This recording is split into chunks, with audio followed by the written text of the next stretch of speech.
ప్రభువును రక్షకుడైన యేసుక్రీస్తు వారి అతి శ్రేష్టమైన నామమునకు మహిమ కలుగును గాక. రెండు చేతుల పైకి దేవునికి స్తోత్రం చెప్తాం. హల్లెలూయా, హల్లెలూయా, హల్లెలూయా. చాలా సంతోషం. ఈ వసంతవాడ గ్రామము దేవుని మహాకృప చేత మరి 3వ ఆదివారపు ఆరాధన కార్యక్రమానికి చేస్తున్నాము. ప్రభు శుభాలు తెలియజేస్తూ ఇప్పుడు దేవుని వాక్యాన్ని ప్రభు సన్నిధానం అందు మనం ధ్యానం చేద్దాం. రాజుల మొదటి గ్రంథము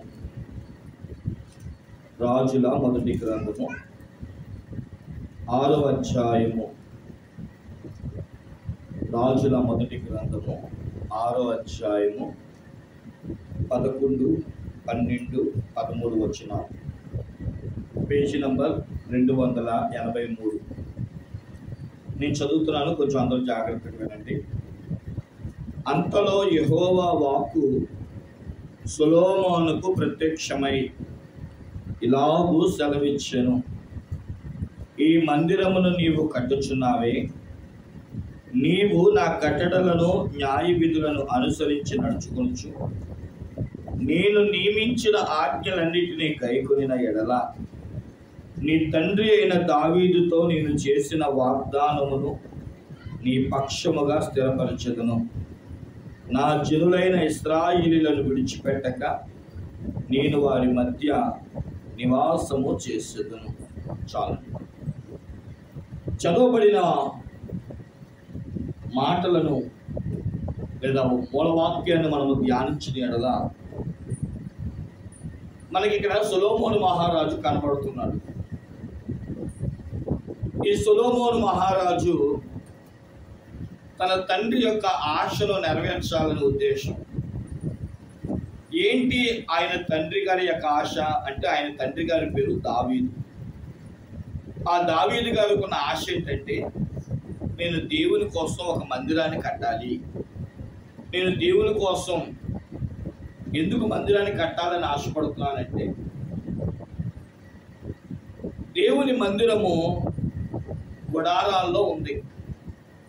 ఉదాహరణ చెప్పాలంటే, ఒక సర్కస్ టెంట్లో ఎలాగైతే పెద్ద పెద్ద టెంట్లు ఉంటాయో, దేవుని మందిరము అలాగా టెంట్ల మధ్య ఉంది. కానీ రాజైన దావీదు గారు ఎక్కడున్నారంటే, మంచి ఇల్లు కట్టించుకొని, మరి రాజుగారు కదా, ఒక మంచి ప్యాలెస్ కట్టించుకొని ఆ ప్యాలెస్లో ఉన్నాడు.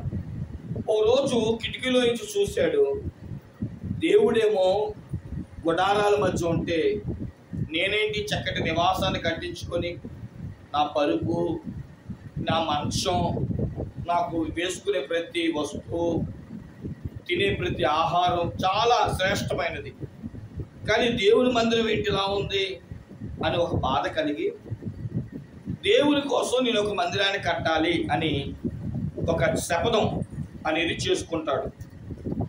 చూడండి, మనం ఆ మాటలు ఒకసారి చూస్తే వారమైతే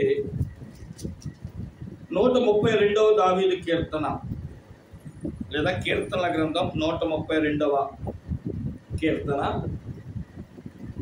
మనం చదువుకుంటే ప్రియులారా, 5వ వచనము అక్కడ అంటాడు, ఎట్లనగా యెహోవాకు నేను ఒక స్థలము చూచు వరకు, యాకోబు యొక్క బలిష్ఠునికి ఒక నివాసము నేను చూచు వరకు, నా వాసస్థానము గుడారములో నేను ప్రవేశింపము, నేను బరుండు మంచం మీదకి ఎక్కను, నా కనులకు నిద్ర రానివ్వను, నా కనురెప్పలకు కులికిపాట్లు రానివ్వను. చూసారా, దావీదు గారికి దేవుడు అంటే ఎంత పిచ్చి అంటే, నేను ఎలాగైతే ఒక చక్కటి నివాసమైన ఇంట్లో ఉన్నానో, నా దేవుని మందిరం కూడా అలాగే ఉండాలి అని ఒక ఆశ, తృష్ణ, ఆయన కోసం ఒక స్థలాన్ని చూడాలి, నేను ఆయన కోసం మందిరాన్ని కట్టాలి అనే ఆశతో ఉంటే చూశాడు, వర్ణాను కళ్ళాన్ని చూశాడు. ఆ ప్లేస్లో దేవుని కొరకు మందిరం కట్టాలనుకున్నాడు, ఆ మొరియా పర్వతం మీద, ఆ వర్ణాను కళ్ళంలో. కానీ దేవుడు అన్నాడు, నాతాను ప్రవక్తను పంపించి, నువ్వు మందిరం కట్టకూడదు అబ్బాయి, ఎందుకంటే నువ్వు రాజుగా అనేక మంది నీతిమంతులు, అంటే తప్పు చేసిన వాళ్ళు ఉంటారు, కానీ యుద్ధంలో తప్పు చేయని వారు కూడా ఉంటారు. అలాంటి వారిని అన్యాయంగా చంపాల్సి వచ్చింది. నీ చేతిలో రక్తం, నీ చేతులకు రక్తం అంటుకుంది, నువ్వు రక్తపరాధివి కనుక అలాంటి నీ చేతితో నేను గుడి కట్టించుకోలేను అంటాడు. అంటే ఎందుకు మాట చెప్తున్నానంటే, దేవుని మందిరం కట్టడం అంటే అంత సామాన్యమైన విషయం కాదు. అందరికీ దేవుడు ఆ తలాంతి ఇవ్వడు. తనకిష్టమైన ప్రియుడు అని పిలువబడుతున్న దావీదుకు కూడా దేవుడు ఏమి చెప్పాడంటే, మందిరం కట్టడానికి వీలు. అందుకని దేవుడు అన్నాడు, నీ కొడుకు, నీ కుమారుల్లో ఒకరిని నేను ఎన్నుకుంటాను, ఆ కుమారుడికి నలుదిశల నెమ్మదిని నేను కలగజేస్తాను. అంటే యుద్ధం ఉండదేక 40 సంవత్సరాలు యుద్ధం లేకుండా చేస్తాను. ఈ 40 సంవత్సరాల్లో అతడు ఈ భూమి మీద ఒక అద్భుతమైన మందిరాన్ని కడతాడు అన్నాడు. దేవునికి స్తోత్రం చెప్పండి, హల్లెలూయా. అందుకని దావీదు ఏం చేశాడంటే, నా కుమారుడైన సొలొమోనుకి నెమ్మది కలగాలి అంటే నేనే యుద్ధం చేయాలి. ఎందుకంటే ఆల్రెడీ నా చేతుల అపరాధం కనుక చుట్టుపక్కల ఉన్న ప్రతి దేశం మీద యుద్ధానికి వెళ్ళిపోయాడు. వాళ్ళతో ఒకటే అన్నారు, నాతో సంధి కుదుర్చుకోండి లేదా నేను యుద్ధం చేస్తా. అంటే నా కింద కప్పం కడుతూ డబ్బులు కడుతూ నా కింద దాసులుగా ఉంటారా లేదా యుద్ధానికి వస్తారా? దావీదు గారు యుద్ధానికి వెళ్ళాడు అంటే ఖచ్చితంగా చేయమే. అందుకనే చాలా మంది రాజులు, అయ్యా మీకు దండం పెడతాం, మా మీదకి రామాకండి, నెల నెల మీకు కప్పం కడతాము అని చెప్పి 4 దిక్కులు, ఉత్తరం, తూర్పు, పడమర, దక్షిణం 4 దిక్కులు సమాధానం పడ్డాయి. ప్రతి నెల డబ్బులు తీసుకొచ్చేస్తున్నాయి.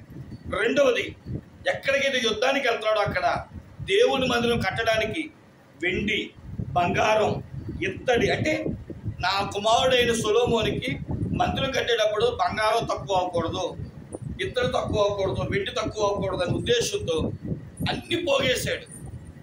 అయితే దేవుడు సొలొమోను దగ్గరికి వచ్చినప్పుడు దేవుడు సొలొమోనుతో ఈ మాటలు మాట్లాడుతున్నాడు. ఏమనంటే, అబ్బాయి, నువ్వు దేవుని మందిరం కట్టాలనుకున్నావు, బాగానే ఉంది, కానీ నువ్వు ఒక పని చేయాలి. ఏంటి ఆ పని చెప్తున్నాను చూడండి. మొదటి రాజుల గ్రంథం 8 మనం చదువుకున్న 6వ అధ్యాయంలోని 12వ వాక్యాన్ని మనం మరొకసారి చదువుకుందాం. మొదటి రాజుల గ్రంథం 6వ అధ్యాయం 11, 12, 13 వచనాలే కదా. అంతలో యెహోవా వాక్కు సొలొమోనుకు ప్రత్యక్షమై ఇలాగూ సెలవిచ్చెను, ఈ మందిరమును నీవు కట్టబోచున్నావే. ఏం చేయాలి మరి? నీవు నా కట్టడలను న్యాయ విధులను అనుసరించి నడుచుకునుచు. నేను వాక్యం ఏదైతే చెప్పానో, ఏదైతే భక్తుల చేత రాయించానో ఆ వాక్యాన్ని నువ్వు తెలుసుకోవాలి, దాని ప్రకారంగా నువ్వు నడవాలి. తప్పు చేయకూడదు, అక్రమంగా ఉండకూడదు, పరాయిదాన్ని ఆశించకూడదు, దొంగలించకూడదు, వ్యభిచరించకూడదు. కాబట్టి నువ్వు కట్టడం గొప్ప కాదు. మీకు బాగా మాట చెప్తాను. మాకు యాజక వస్త్రాలు ఉంటాయి. ఈ యాజక వస్త్రాలు ధరించినప్పుడు నేను ఒక ఆయనకి యాజక వస్త్రాలు కుట్టమని ఇచ్చాను, మాకు తెలిసిన ఆయనకి.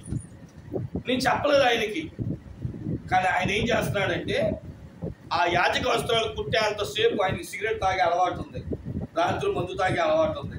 నిజంగా చెప్తున్నానండి,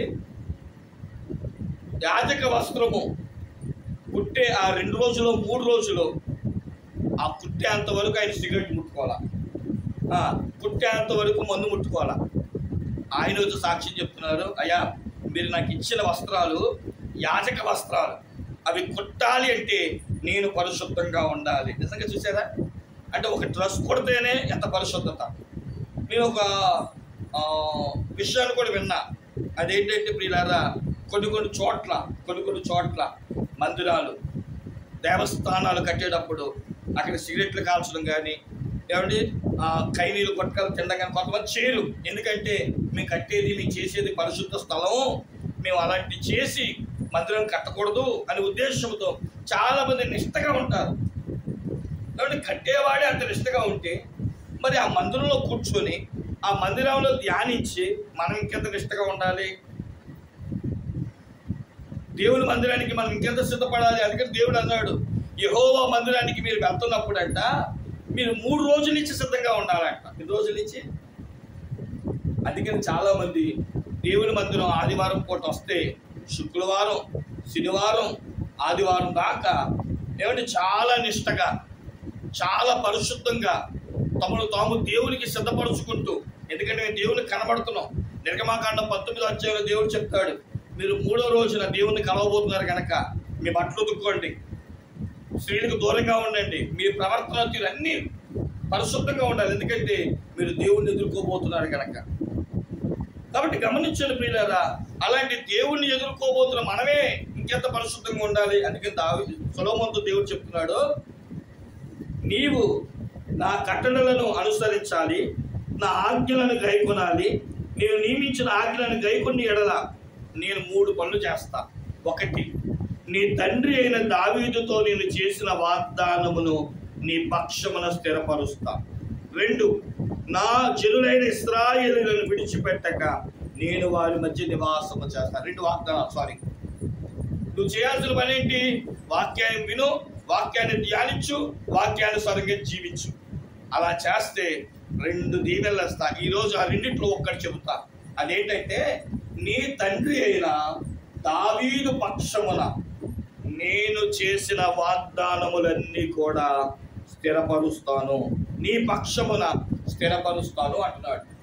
దేవుడంట సొలొమోనుతో ఏమన్నాడంటే, అబ్బాయి నేను నీకు మాట ఇస్తున్నా, నేను నీకు ప్రామిస్ చేస్తున్నా, మీ నాన్నగారికి నేను ఇస్తానన్నవి, మాట ఇచ్చినవి, ఒకవేళ మాట ఇచ్చి ఏదైతే చేస్తానన్నది అవన్నీ కూడా నీ పక్షమున చేస్తాను అంటున్నాడు. దీన్ని ఇలా మాట్లాడదామా? మీ నాన్నగారు ఆస్తి నీకు ఇస్తా, మీ నాన్నగారుకున్న పరపతి నీకు ఇస్తా, మీ నాన్నగారుకున్న అధికారం నీకు ఇస్తా, ఆధిక్యత నీకు ఇస్తా, నేను మీ నాన్నగారంత స్థాయికి నేను చేస్తా. దేవునికి స్తోత్రం చెప్పుకోండి, హల్లెలూయా. ఎందుకంటే ఆ రోజుల్లో ప్రియులారా, దావీదు గారుకున్న పేరు, దావీదు గారుకున్న పరపతి, దావీదు గారుకున్న ఆ యొక్క ఆధిక్యత సామాన్యమైనది కాదు. కొంతమంది అంటూ ఉంటారు కదా, వాళ్ళ నాన్నగారు కొన వీడికి రాలేదురా అంటారు.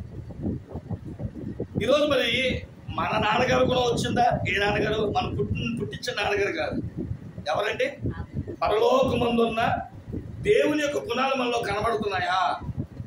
ఒకసారి ఆలోచన చేయాలి.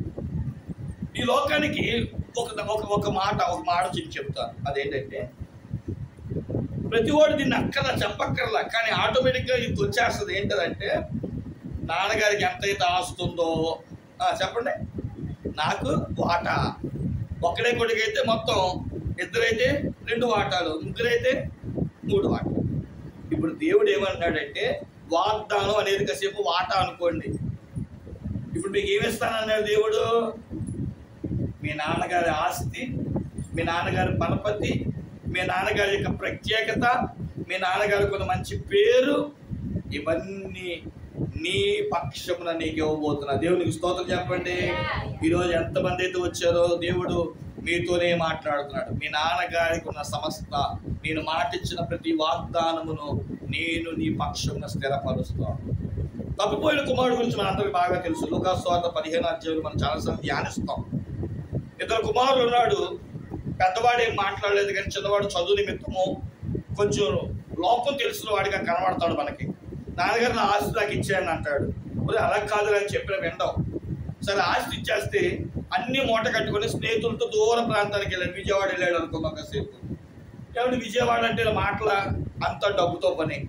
ఏమంటే తింటాకి తిండి, జలసాలకి జలసాలు అన్నీ ఉంటాయి. లేదా హైదరాబాద్ వెళ్ళాడు అనుకుందాం, అన్నీ దొరుకుతాయి. తిన్నాడు, తాగాడు, తిరిగాడు, ఏమంటే డ్యాన్స్ చేశాడు, సరదా పడ్డాడు. డబ్బు ఎంతకాలం ఉంటుంది? కూర్చుంటే కొండలైనా కలిగిపోతాయి అంటాంగా. మొత్తం అయిపోయింది. తింటాకి తిండి లేని పరిస్థితి. కట్టు బట్టలతో మిగిలాడు. ఇంటికి వెళ్ళిపోదామా అంటే నాన్నగారికి మొహం చూపించలేదు. ఎక్కడో పందులు కాసేవాడి దగ్గరికి వెళ్ళాడు. ఆ పందులు పొట్టు తింటూ కొంతకాలం బ్రతికాడు. ఇక చివరికి అనుకున్నాడు, మా నాన్నగారింట్లో ఉన్న కడుపు నిండా అన్నం తింటాను అని చెప్పి గబగబా తండ్రి దగ్గరికి వెళ్దామని నిశ్చయించుకొని తండ్రి దగ్గరికి వెళ్ళాడు. ఇంకా వాడు ఇంకనో దూరంగా ఉండగానే తండ్రి తన కుమారుని చూచి పరిగెత్తుకొని వచ్చి వాటేసుకొని ముద్దు పెట్టుకొని స్నానం చేయించి బట్టలు వేయించి ఉంగరం పెట్టించి విందు చేయడం మొదలెట్టాడు. ఈలో పెద్దోడు వచ్చాడు. ఏంటన్నా నువ్వు చేసిన పని? అన్ని పట్టుకెళ్ళిపోయిన వాడికి ఏమో పార్టీ చేస్తున్నావా? నాకైతే ఏమీ లేదు అంటే, ఈ లూకాసు సువార్త 15వ అధ్యాయం 31వ వచనములో చాలా చక్కటి మాట. యేసుక్రీస్తు ప్రభు వారిని పోల్చబడిన ఆ తండ్రి తన పెద్ద కుమారుడితో చెబుతున్న మాట నాకు చాలా ఇష్టమైందండి. ఏమన్నాడు చూడండి. అందుకతడు, కుమారుడా, నేనెల్లప్పుడూ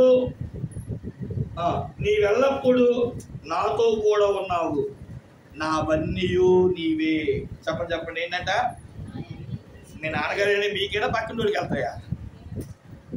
మీకే వస్తాయి. ఓసారి అంటావు కదా, నాన్న నువ్వు పోయాక ఈ మంచం నాదే, ఈ కుర్చీ నాదే. అమ్మతో ఏమంటాం? అమ్మ చెవులు పోగులు నాయే అంటాం లేదా? కాలు పట్టీలు నాయే, తాలు పొట్టు నాదే.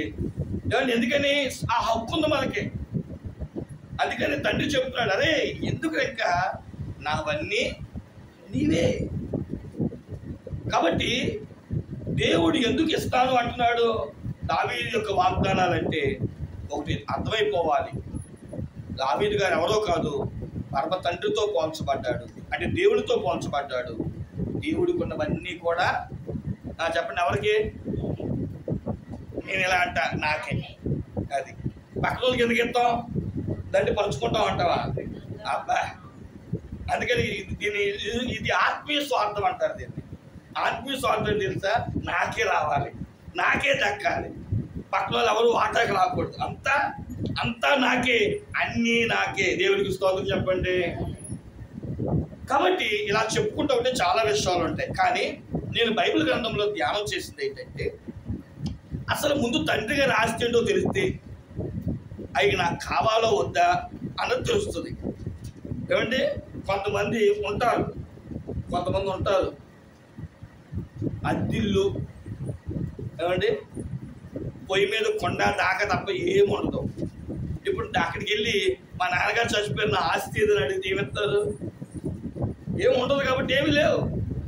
కాబట్టి అసలు దావీదు గారికి దేవుడు ఏ వాగ్దానాలు ఇచ్చాడో తెలుసుకుంటే ఆ వాగ్దానాలన్నీ నాదే అనే మాట మనం చెప్పుకున్నాం. రండి త్వరగా చదువుదాము. 2 దినవృత్తాంతముల గ్రంథం. అసలు దేవుడు దావీదుకి ఇచ్చిన వాగ్దానాలు, నీ పక్షమున స్థిరపరుస్తానని చెప్పుకున్న దేవుడు. సామెత గ్రంథంలో మాట ఉంటుంది ఏంటంటే, మంచి తండ్రి. చెప్పండి ఎవరంట? చెడ్డ తండ్రి కాదు, తాగుబోతుడు కాదు. మంచి తండ్రి అంట తమ పిల్లలను ఆస్తికర్తలుగా చేస్తాడంట. అంటే మంచి తండ్రి ఏం ఆలోచిస్తాడంటే, నా పిల్లలకి నేను ఏం దాచిపెట్టాలి, రేపొద్దు నేనేమి ఇవ్వాలి. ఇప్పుడు ఏం దాచిపెడతాడంటే అర్థం ఏంటి? రేపొద్దు నా కొడుక్కి ఇది నేను ఇవ్వబోతున్నాను కనుక మంచి తండ్రి తన బిడ్డలంట ఆస్తికి కర్తలుగా చేస్తాడంట. అంటే బిడ్డల కోసం ఆస్తిని ఏదో కూరుస్తాడంట, సమకూర్చి పెడతాడంట. ఎందుకంటే దావీదు ఏ వాగ్దానాలు దేవుడి దగ్గర పొందుకొని మన కోసం దాచిపెట్టాడు. ఇప్పుడు దేవుడు అన్నాడు, నీ తండ్రి అయిన దావీదు పక్షమున నేను దాచిపెట్టిన ప్రతి వాగ్దానము నేను నీ పక్షాన స్థిరపరచబోతున్నాను. దేవునికి మహిమ కలుగును గాక. చదువుదాం ప్రియులారా. మొదటిగా అనుభవాన్ని మనం చూసిన వారమైతే దినవృత్తాంతముల 2వ గ్రంథము, 2 దినవృత్తాంతముల గ్రంథము 1వ అధ్యాయము 9వ వచనం.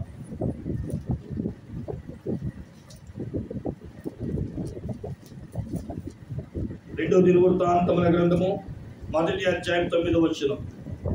దేవా యెహోవా, నీవు నా తండ్రి అయిన దావీదునకు చేసిన వాగ్దానమును స్థిరపరచుము. నేల ధూళి వంటి ఎంత విస్తారమైన జనముల మీద నీవు నన్ను రాజుగా నియమించి ఉన్నావు. మొదటి వాగ్దానము. దేవుడంట సొలొమోనుతో తన తండ్రి అయిన దావీదులకు చేసిన వాగ్దానాన్ని స్థిరపరిచాడంట. ఏం స్థిరపరచవు అంటే, అయ్యా నేను ఎవరినో తెలుసా? ధూళి వంటి వాడిని. అలాంటి నన్ను జనుల మీద రాజును చేశావు. అంటే మా నాన్నగారికి నువ్వేమిచ్చావంటే రాజ్యాన్ని ఇచ్చావు. అదే రాజ్యాన్ని తిరిగి నాకు కూడా ఇచ్చావు. దేవునికి స్తోత్రం చెప్పండి. అసలు దావీదు ఎవరండి? 77వ కీర్తన చివరి వచనం 25వ వచనం చదువుతే ప్రియులారా, గొర్రెల కాసుకునేవాడు దావీదు. చెప్పండి ఎవరంట? గొర్రెల కాసుకునే దావీదు ఇప్పుడు ఏమయ్యాడు? రాజు అయిపోయాడు. అసలు సాధ్యమేనంటారు? అసలు ఇది గొర్రెలు కాసుకునేవాడు రాజు అవుతాడా? అవడా? మన ప్రధానమంత్రి మోడీ గారు ఏం కాసుకునేవాడంటే చాయ్ వాలా టీ కాసుకునేవాడంట. ఒకప్పుడు మాజీ ఎమ్మెల్యే గారు, మా కైకలూరు మాజీ ఎమ్మెల్యే గారు కోలం నాగేశ్వరరావు గారు, ఆయన బళ్ళు మీద అట్టుపళ్ళు అమ్ముకునేవాడంట, ద్రాక్ష పళ్ళు, అట్టుపళ్ళు.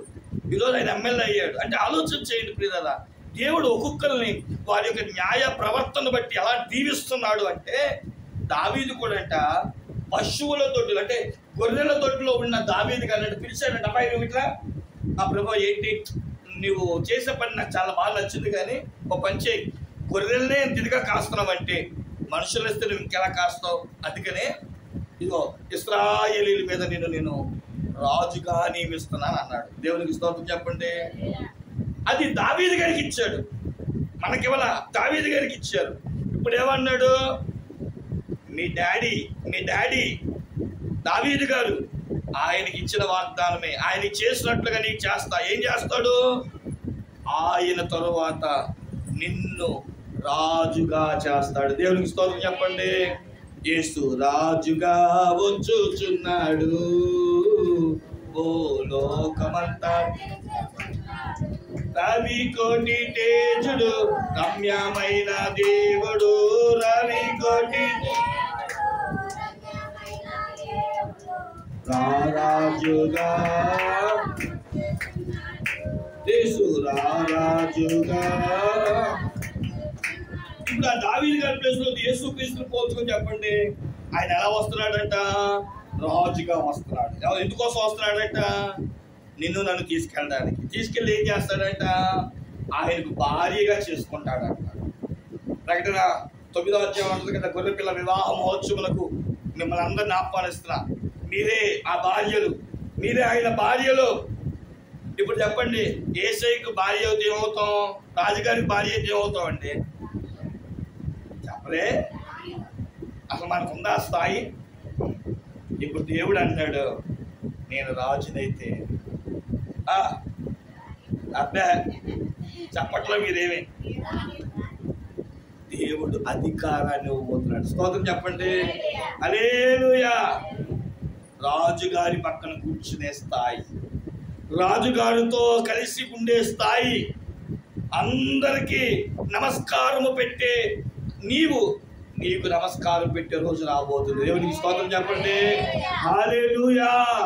దావీదు జీవితంలో ఎప్పుడు ఆ ఎత్తైన కొండ మీద ఉన్న యెరూషలేము కొండ మీద ఉన్న ఆ దేవుని మందిరాన్ని, ఆ యెరూషలేము పక్కనే ఉన్న రాజుగారికి సింహాసనం చూస్తూ, ప్రభువా కొండల తట్టున కన్నులు ఎత్తుచున్నాను, నాకు సహాయం ఎక్కడి నుండి వచ్చును, ఆ కొండల మీద ఉన్న నీవే కదా నాకు దిక్కుపట్టు. ఆ దేవుడిని ఆరాధించాడు. అయ్యా ఆ రాజ్యాన్ని చూడాలని ఉందయ్యా, నీ మందిరాన్ని చూడాలని ఉందయ్యా అని ప్రార్థన చేసేవాడంట. నేనేమో ఇదిగో కొండ కింద గొర్రెల కాపరిగా జీవిస్తున్నాను ప్రభువా, నన్ను ఎప్పుడు ఎక్కిస్తావయ్యా. కీర్తన కూడా ఉంది కదా, నేను ఎత్తైన కొండ మీదకి ఎక్కాలని ఉంది, నన్ను ఎక్కించవా ప్రభువా అని కూడా ప్రార్థన చేస్తాడు. అదే నేను ఒక వరంగా అడుగుతున్నాను ప్రభువా, ఆ ఎత్తైన కొండ మీదకి ఎక్కాలని. ఏమండి, మనం ఈరోజు ఆశపడకపోయినా, మన తండ్రి అయిన దావీదు ఆశపడినట్లు మనం ఆశపడకపోయినా మన యేసయ్య మన ఆశపడుతాడు. ఏమనో తెలుసా, నువ్వు కూడా నాతో పాటు నా పక్కనే కూర్చోవాలి, నాతో యుగయుగాలు తరతరాలు సింహాసనం మీద రాజ్యం మీద అధికారాన్ని ఇవ్వబోతున్నా. దేవునికి స్తోత్రం కలుగునగాక. దావీదుకి ఇస్తున్న మొదటి వాగ్దానం ఏంటో తెలుసా, అధికారము. చెప్పండి ఏంటంట, మీరు లూకాసు వార్త 10వ అధ్యాయం 17వ వచనం కానీ 20వ వచనం వరకు చదువుకోండి. యేసుక్రీస్తు ప్రభువారు, అబ్బాయి నేను చూసుకుంటా మీరు వెళ్ళండి అన్నాడు. 70 మంది అంట. చెప్పండి ఎంతమంది, 70 మంది వెళ్ళారు. వాళ్ళందరూ వస్తూ అబ్బా అన్నారు. ఏంటయ్యా, అయ్యా యేసయ్యా ఎక్కడ లేని సంతోషమయ్యా మాకు. ఎందుకని, మేము ఓ ఊరు వెళ్ళాం, ఇద్దరు చొప్పున వెళ్ళమన్నాగా ఊరు వెళ్ళాం, అక్కడ ఒక దెయ్యం పట్టిన ఆమె ఉంది. మేము వెళ్ళేవో లేదో ఆ దెయ్యం డబ్బ కొట్టేసుకొని విలవిల్లాడిపోయి పారిపోయింది. మాకు తెలిసినట్టు తెలుసా, మేము నిలబడుతుంటే దెయ్యాలు పారిపోతున్నాయి. దేవునికి స్తోత్రం చెప్పండి. మేము నిలబడుతుంటే రోగులు బాగైపోతున్నారు. మేము ఎవరి నెత్తి మీద చేయేస్తే వాడు బతుకు బాగుంటుంది. అనాది స్థితిలో ఉన్నవాడు, అక్కర్లో ఉన్నవాడు, ఇలాంటి ఇబ్బందికరమైన పరిస్థితిలో ఉన్నవాడు, సాతాను చేత బంధించబడుతున్నవాడు, పీడించబడుతున్నవాడు, అందరూ విడుదల కలుగుతున్నారయ్యా, మాకెంతో ఆనందంగా ఉందయ్యా అంటున్నారు. దేవుడు అన్నాడు, దీని మీద ఏంటి, అవసరమైతే పాముల మీద, తేళ్ల మీద, దెయ్యపు కార్యాల మీద, మరణం మీద కూడా నేను మీకు అధికారం ఇవ్వబోతున్నా. దేవునికి స్తోత్రం చెప్పండి. హల్లెలూయా. అందుకంటే ముఖ్యంగా మీరు ఒకటి పని చేయాలి. అదేంటి తెలుసా? నా రాజ్యాన్ని వెతకండి. అక్కడికి వెళ్ళాలనే ఆలోచన మీకు రావాలి. అది నాది అనే ఆలోచన వస్తే ఇక్కడ బతుకు మార్చుకుంటారు. అప్పుడు ఈ హక్కులన్నీ మీకు ఇవ్వబోతున్నా. దేవునికి స్తోత్రం చెప్పండి. అలాగే ప్రకటన గ్రంథం 2వ అధ్యాయంలో కూడా 26వ వచనం కాడి నుంచి 27, 28 వచనంలో కూడా నా తండ్రి అధికారాన్ని మీకు ఇవ్వబోతున్నా. ఈరోజు నిజంగా ఒక పాస్టర్ గారు నిలబడి దెయ్యం పట్టిన వాళ్ళ మీద చేయాల్సింటే దెయ్యాలు ఎందుకు వదిలిపోతున్నాయి? ఓ మాట చెప్పాలంటే దెయ్యాన్ని చూస్తే మేమే పారిపోతాం ముందు. అలాంటి మేము నిలబడి యేసు నామములో అంటే దేవుడు మాకేమి ఇచ్చాడండి? అధికారం ఇచ్చాడు. నిజంగా దెయ్యాల మీద అధికారం, రోగాల మీద అధికారం, దేవుడి చీకటి శక్తుల మీద అధికారం, దెయ్యపు కార్యాల మీద అధికారం, ఎంత అధికారం ఇచ్చాడు. మరి మా అధికారాన్ని మేము తెలుసుకున్నామే. మరి దేవుడు మీకు ఇచ్చిన అధికారం మీరు తెలుసుకున్నారా? దేవుడు మీకు ఇచ్చిన అధికారం ఏంటి తెలుసా? ఒక రాజుగారికి ఉన్న అధికారం. రాజుగారు ఏం పనులు చేయొచ్చు చెప్పండి? నా చిన్నప్పుడు మా అమ్మగారు లేదా నాకు చదువుకునే నా టీచర్స్ ఒక సామెత చెప్పారు. ఒక సామెత, ఒక కొటేషన్. రాజు తలుచుకుంటేనంట దెబ్బలు కుదువా. రాజు అంటే చిన్నోడా చెత్తకోడా? రాజు తలుచుకుంటే ఏదైనా చేయగలడు. దేవునికి స్తోత్రం చెప్పండి. ఆ అధికారాన్ని నీకు ఇస్తున్నాడు. ఇప్పుడు నీ నోట మాట వచ్చాడు, నువ్వు తలుచుకోవాలి. మనం బట్టి తలం నాకెందుకన్నా దేవుడు ఒకటే అన్నాడు, రాజుగారు నోటి మాటే ప్రజలకు శాసనం, రాజుగారి నోటి మాటే ఆ రాజ్యానికి శాసనం. ఆ నోటి మాట నీ నోట్లో పెట్టాడు. అడుగు, నాకు ఇది కావాలని అడుగు. ఆశ పట్టడంలో తప్పలేదు. బైబిల్లో మాట అంటే బైబిల్ గ్రంథం చదివిన భక్తులు ఒక మాట అన్నారు, ఈరోజు దేవుడి కార్యాలు సంఘాలలో కానీ మనుషుల్లో కానీ ఎందుకు చూడలేకపోతున్నామంటే మనుషులు ఆశ పట్టలేదంట, అత్యాశ పడుతున్నారు. చెప్పండి, ఏం పట్టలేదు? ఇప్పుడు నేనున్నాను అనుకున్నా, కాసేపు నేనున్నాను అనుకున్నా, ఓ మంచి ఇల్లు కట్టుకోవడం అనడంలో తప్ప? ఇల్లు కట్టుకోగలనా లేదా? తప్పదే. ఓ డాబా చూసి డాబా కట్టుకోవాలంటే అనుకున్నా, కట్టగలనా లేదా? దీన్ని ఆశ అంటారు. ఆశ అంటారు. ఎందుకని? కొద్దిగో నాకున్న సామర్థ్యం చెప్పున నాకున్న ధనము, నాకున్న ఆస్తి మీకు తెలుసు కాబట్టి అయ్యగారు కట్టగలరులేండి, ఇలా డాబా కట్టగలరులేండి అంటారు. కాదు, నాకు ఎమ్మెల్యే గారు కట్టిన ఇల్లు, లేదంటే పెద్ద ప్యాలెస్, పెద్ద రాజభవనం మన వల్ల కానిది, ఇది నాకు కావాలనుకుంటే అది అత్యాశ. మనం ఆశపడాలి. చిన్న చిన్న ఆశలు ఉంటాయి, అవి దేవుడు మనకి ఇస్తాడు. ఆశపడదంట ఏమీ పొందుకోలేమంట. అందుకని దేవుడి దగ్గరికి వచ్చిన మనము ఆశపడండి. నా భర్త తాగుడు మానేయాలని ఆశ, నా కుటుంబం స్థిరపడాలని ఆశ, నా కుటుంబంలో కార్యం చేయాలని. ఈరోజు దేవుడి దగ్గరికి వచ్చిన మనం ఆశ పట్ల అడగట్లా, దేవుడిని అడగట్లా. ప్రభువా, నా నోటి మాట శాసనంగా ఉంచావు, ఈరోజు రాజుగా నియమించావు. రాజుగారు అడిగితే ఏది అయినా సరే దక్కాల్సిందే. మరి అలాంటిది నేను అడిగితే నీ బిడ్డగా అడుగుతున్నా, నీ భార్యగా అడుగుతున్నా, అధికారంగా అడుగుతున్నా, నాకు దయచే ప్రభువా. ఎక్కడ నా నామమున 2-3 కూడి ఉందరు అక్కడ మాట చూడండి. మత్తయి 18:18 చదవండి. మత్తయి సువార్త 18:18 నేను చదువుతున్నాను చూడండి. భూమి మీద మీరు వేటిని బంధితులు వారి పరలోకమందులో బంధితులు, భూమి మీద మీరు వేటిని విప్పెదురు అవి పరలోకమందులో విప్పబడని మీతో నిశ్చయంగా చెప్తున్నాను. మరియు మీలో ఇద్దరు తాము వేడుకున్న దేవునికి దేనిని కూర్చొనెను భూమి మీద ఏకోపించిన ఎడల అది పరలోకమందున్న నా తండ్రి వలన వారికి దొరుకునని మీతో చెప్పుచున్నాను. ఏకీభవించి చెప్పండి, ఏంటంట? ఏకీభవించి. సంఘం అంతా మనస్పర్ధలతో ఉండకూడదు. ఎలా ఉండాలి? ఏకీభవించి ఒకే మాట. మనం అడుగుదాం పద. మనకి దేవుడు ఏమిచ్చాడు? అధికారాన్ని ఇచ్చాడు. దావీదుకు దేవుడు అధికారం, రాజును చేశాడంట, రాజ్యాధికారం ఇచ్చాడు. ఈరోజు ఆ అధికారాన్ని మీకు ఇస్తాను. దేవునికి స్తోత్రం చెప్పుకోండి. రెండో మాట సమయం చాలా సమయోచితం కనుక మొదటి రాజుల గ్రంథం 8వ అధ్యాయం, మొదటి రాజుల గ్రంథం 8వ అధ్యాయం 24-25 వచనాలు. మొదటి రాజుల గ్రంథం 8వ అధ్యాయం 24-25 వచనాలు. నీ దాసుడైన నా తండ్రి యొక్క దావీదునకు నీవు చేసిన వాగ్దానమును స్థిరపరిచి నీవిచ్చిన మాటను నేను నెరవేర్చి ఉన్నావు. యెహోవా ఇశ్రాయేలు దేవా, నీ కుమారుల సత్ప్రవర్తన గలవారై నీవు నా ఎదుట నడిచినట్లు నా ఎదుట నడిచిన ఎడల నా దృష్టికి అనుకూలుడై అండర్లైన్ చేసుకోండి, ఇశ్రాయేలు మీద సింహాసనమునకుడు వాడు నీ కుండక మానుడని సెలవిచ్చితివి. నీవు నీ దాసుడను నా తండ్రికి దావీదుకి ఇచ్చిన వాగ్దానమును స్థిరపరిచావు. దేవుడు దావీదుకి ఇచ్చిన రెండో వాగ్దానం ఏంటి తెలుసా? అబ్బాయి, నేను నీకు కుర్చీ ఇవ్వడమే కాదు, మరి ఏమిస్తావు? ఈ కుర్చీ నీ కొడుక్కి, నీ మనవడికి, నీ ముని మనవడికి. అబ్బా, దీని చెప్పి ఆమెను చెప్పుకోండి అమ్మా. ఒకడు ఉంటాడు ఇంట్లో, తండ్రి దగ్గర నుంచి ఆస్తి తెచ్చుకున్న తర్వాత తిరిగి మళ్ళీ మనవడికి ఇవ్వాలని ఉండదు. మొత్తం కూర్చొని చెప్పండి, ఈరోజు మీ ఆస్తి ఎందుకు తరిగిపోయింది? మేము మీ తాత ముత్తాతలు అడగండి. ఒక ఆయన అన్నాడు, మా నాన్నగారు నాకు 12 ఎకరాలు ఇచ్చాడండి. 2 ఎకరాలు అంట. మరి ఇప్పుడేమో ఉన్నాయి? 2 ఎకరాలు ఉన్నాయంట. అంటే మరి 10 ఎకరాలు ఏమైనాయి?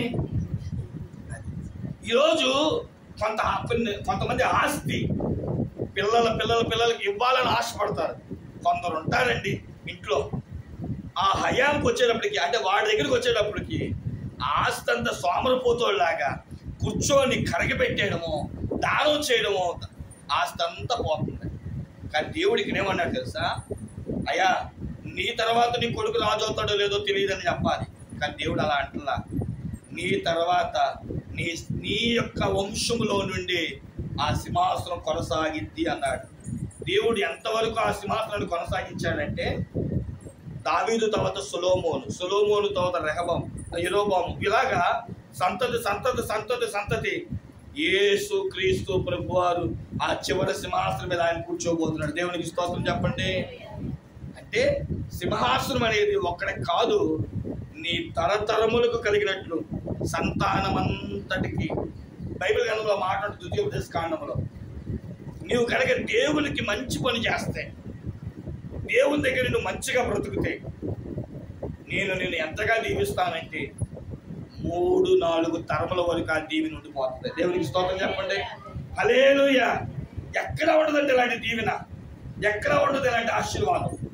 ఈరోజు దండం పెట్టుకొని అమ్మయ్య నాకు దీవెన పొందాను అనుకుంటూనే సరిపోతున్న రోజుల్లో మన యేసయ్య, మన దేవాది దేవుడు ఏమని వాగ్దానం ఇస్తున్నాడంటే, నువ్వు కనుక మంచిగా నడిస్తే, నీ ప్రవర్తన మంచిగా ఉంటే, నీ దీవెన, నీ ఆశీర్వాదం, నీ మంచితనం, నీ కొడుకులు లేదా మనవాళ్ళు, ముని మనవాళ్ళు, ఆ ముని మనవాళ్ళ వరకు కూడా 4 తరాలు నేను ఆశీర్వదిస్తాను. దేవునికి మహిమ కలుగును గాక.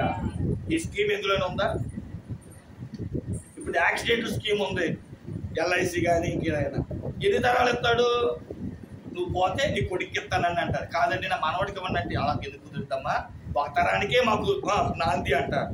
కానీ దీవెను చూడండి, నువ్వు కనుక యథార్థంగా నిష్టగా బ్రతికితేనంట, దావీదు సింహాసనం మనవాళ్ళకి ఇస్తానని ఎలాగైతే ప్రామిస్ చేశాడో, నీ దీవెనలు కూడా కొడుకులు కూడా పొందుకోబోతున్నారు. దేవునికి మహిమ కలుగును గాక. ఆధిక్యత. నా దేవుడు ఎంతటి వాడంటే, భక్తి చేస్తే నేను ఒక్కరిని విడిచిపెట్టేవాడు కాదు. ఆ భక్తిలో యథార్థత ఉంటే, నిష్ఠ ఉంటే, నీవు చేసిన భక్తికి నీ కొడుకులు ఆశీర్వాదకరంగా ఉంటాడు. ఇంకో మాట కూడా చెప్పాడు, అలా కాదని దుర్మార్గుడిగా ప్రవర్తిస్తే 4 తరాల వరకు కూడా శాపం ఉంటుందంట. ఆ శాపం 4 తరాల వరకు ఉంటుందంట. కాబట్టి ఓ మాట చెప్తాను నేను, ఒక తండ్రిగా. మన పిల్లలకి ఏమిస్తున్నాం? ఈ మధ్యలో ఒక ఆయన నా దగ్గరికి వచ్చాడు, మీ దగ్గర కూడా వచ్చి ఉంటాడు లేండి. ఏమనంటే, అయ్యగారు ప్రార్థన చేయండి, షుగర్ వచ్చింది అన్నాడు. ఏమొచ్చిందంట? అదేంటియా, నువ్వు చాలా తినే తిండిలో చాలా ఇదిగా ఉంటావు కదా, నీకు షుగర్ రావడం ఏంటంటే, మా నాన్నగారికి ఉంది. ఏంటంటే, మీ నాన్నగారు షుగర్ వస్తే నీకేంటి? కాదంటండి, దీన్ని జీన్స్ అంటారంట. ఏంటది చెప్పరే? జీన్స్. మన తండ్రుల రోగం కొడుకులకి, చెప్పండి, కొడుకుల రోగం మనవాళ్ళకి, మనవళ్ళ రోగం. ఈరోజు తండ్రులు ఏం సంపాదిస్తున్నారు?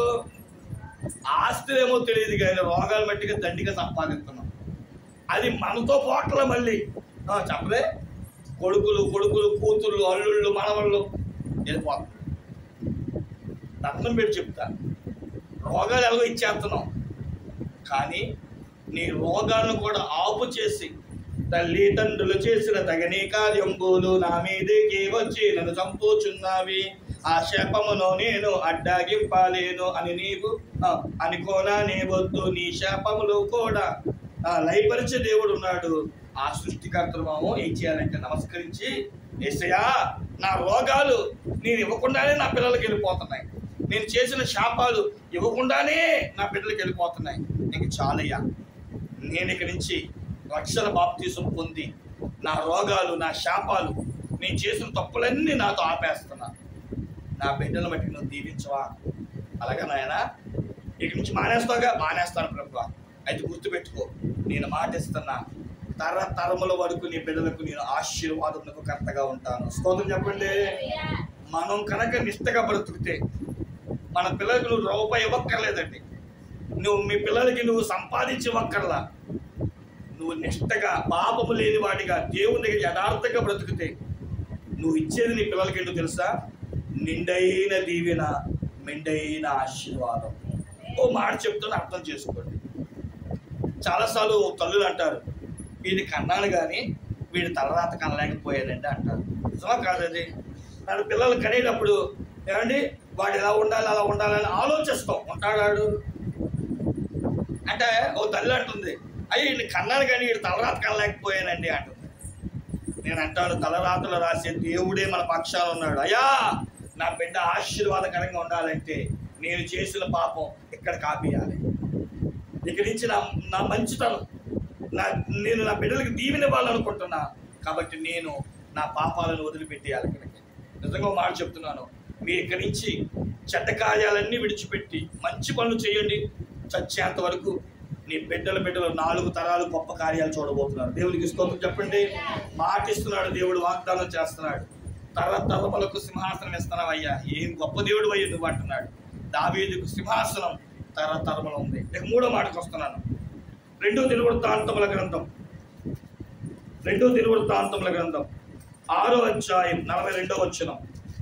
ఇక్కడేమంటున్నాడు అంటే, దేవా యెహోవా, నీవు నీ చేత అభిషేకము నొందిన వారికి ప్రముఖుడై ఉండకము, నీవు నీ భక్తుడైన దావీదులకు వాగ్దానము చేసి కృపలను జ్ఞాపకము చేసుకును. ఇక్కడ ఏమన్నాడంటే, పరాముఖుడు అంటే అర్థం మొహం తిప్పుకునేవాడు కాదు. దావీదుకు నువ్వు ఎందుకు మొహం తిప్పుకోలేదంటే అతని మీద నీ అభిషేకం ఉంది. దేవునికి స్తోత్రం చెప్పండి. ఈరోజు మన మీద ఏముంది? శాపపు మూట ఉంది, పాపపు మూట ఉంది, కర్మ పాపం మనం మోస్తూ వస్తున్నాం.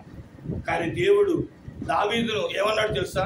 అన్నల మధ్య నూనె పోసి అభిషేకింపచేసి తన ఆత్మనిచ్చాడు, అన్నల ఎదుట హెచ్చించాడు, రాజులు చేశాడు. ఈరోజు దేవుడు అన్నాడు, అలాంటి దావీదుకి నేను ముఖం చాటాను. మరి మనకెందుకు ముఖం చాటేస్తున్నాడు అంటే, నీ మీద దేవుడి దీవెన లేదు, అభిషేకం లేదు. దావీదుకి ఇచ్చిన అభిషేకం, దావీదుకి ఇచ్చిన దీవెన, దావీదు నిలబడినప్పుడు దేవుని కృప ఎంతగా తోడుందో, ఆ కృప, దీవెన, ఆశీర్వాదం ఒక అభిషేకముగా నేను మీకు ఇవ్వబోతున్నాను. దేవునికి స్తోత్రం చెప్పండి. దీన్ని ఎక్కువ నేను వివరించట్లేదు, ఎందుకంటే పుస్తకం ముగించేస్తున్నాను కాబట్టి చివరి మాట చెప్పి ముగించేస్తాను. 2వ దినవృత్తాంతముల గ్రంథం 21వ అధ్యాయం 7వ వచనం. ఇది 4వ వాగ్దానం. అయినను యెహోవా తాను దావీదుతో చేసిన నిబంధన నిమిత్తమును అతనికి అతని కుమారులకును నిత్యము దీపమిచ్చుచున్నావని చేసిన వాగ్దాన నిమిత్తము దావీదు సంతతిని నశింపచేయుటకు మనస్సు లేక ఉండెను. దావీదును దేవుడు దీపంగా పెట్టాడు. చెప్పండి, ఎలా పెట్టాడు? దీపంగా పెట్టడం అంటే ఏంటి?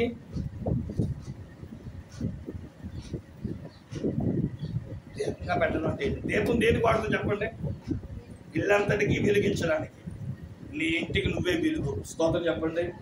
నీ ద్వారా నీ సంతతికి వెలుగు. ఒక ప్రముఖమైన వ్యక్తిగా, ఉన్నతమైన వ్యక్తిగా నువ్వు లేకపోయినా నీ సాక్ష్యం, నువ్వు లేకపోయినా నీ భక్తి తరతరాలు ఉండిపోయేలాగున ఒక గొప్ప. ఈ రోజుకి దావీదు పేరు ఎత్తుకున్నామా లేదా? దావీదు గురించి చెప్పుకుంటామా లేదా? ఈ రోజు చూసాము మనం. ఈ రోజు ఆయన గురించి విన్నామా? బైబిల్ చెప్తుంది, ఓ దావీదు గారు ఇంత భక్తుడా, దావీదు గారి సింహాసనం మీద ఎంత చేశాడా, రాజుగా ఎంత పరిపాలన చేశాడా, ఆయన పలానా వారితో యుద్ధం చేశాడా అంటే దావీదు గారు అయినప్పటికీ ఆయన సాక్షి ఒక దీపంలా వెలుగుతుంది. స్తోత్రం చెప్పండి. కొంతమంది మరణిస్తే వాళ్ళ సాక్ష్యం కూడా సమాధిలో చేయబడుతుంది. కొంతమంది చనిపోయిన గాంధీ గారు గుర్తుండిపోయారు, సుభాష్ చంద్రబోస్ గుర్తుండిపోయారు, అలాగే బైబిల్లో దావీదు గారు గుర్తుండిపోయేటట్లుగా ఈ రోజుకి పిల్లలు దావీదు గొలియాతు గురించి చదువుతున్నారో లేదా పాఠ పుస్తకాల్లో, అంటే దావీదు యొక్క దీపం వెలిగినట్లుగా సాక్ష్యంగా. ఎందుకో తెలుసా? యేసే నమ్ముకున్నామండి. ఆయన జ్యోతిర్మయుడైన దేవుడు, వెలుగైన దేవుడు. ఆయన ఇప్పటికీ ఉన్నాడని సృష్టి అంతా నమ్ముతుంది, లోకమంతా ఆధారం చెప్తూ క్రీస్తు శతం, క్రీస్తు యొక్క ముందు క్రీస్తు తర్వాత అనే ఏసీ ఏడి బీసీ ఈ రెండు ముందుకు వచ్చినాయి. ఎందుకంటే యేసు క్రీస్తు ప్రభువారు ఈ ప్రపంచానికి కేంద్ర బిందువుగా నిలబడిపోయాడు. చరిత్ర చెప్పాలంటే క్రీస్తు పూర్వమైన చెప్పాలి, క్రీస్తు శతకమైనా. అంటే క్రీస్తు లేకపోతే సృష్టి లేదు, నువ్వు లేకపోతే నీ కుటుంబం లేనట్టుగా ఓ మంచి దీపంగా పెడతాడు. ఎందుకో తెలుసా? నీకంటూ ఒక గొప్ప ఉన్నతమైన స్థాయిని ఇవ్వడానికి నా యేసే నీ కొరకు ప్రాణం పెట్టాడు కనుక. దావీదుకు 4 వాగ్దానాలు ఇచ్చాడు. ఒకటిని రాజుగా చేశాడు, అధికారం. ఆ సింహాసనం తరతరాలు పిల్లలకి ఇస్తానన్నాడు, ఆధిక్యత. అభిషేకాన్ని ఇస్తానంటున్నాడు, కృప. అలాగే చివరిగా దీపంగా మారుస్తాడు, మంచి సాక్ష్యం. దావీదు గారికి ఇచ్చిన వాగ్దానం, నీ పక్షాన్ని ఇస్తానని సొలొమోనుతో, నీ పక్షాన్ని ఇస్తానని మీతో చెప్తున్నాడు. నువ్వేని మనస్ఫూర్తిగా ప్రభువా దావీదు గారికి ఇస్తానన్న వాగ్దానాలు నా జీవితంలో స్థిరపరచవా, నా పక్షాన్ని ఇవ్వని అడిగితే నీకు కూడా ఇవ్వగలిగిన దేవుడు నేను ప్రకటిస్తున్న యేసే. తల వంచుని ప్రార్థన చేసుకుందాం.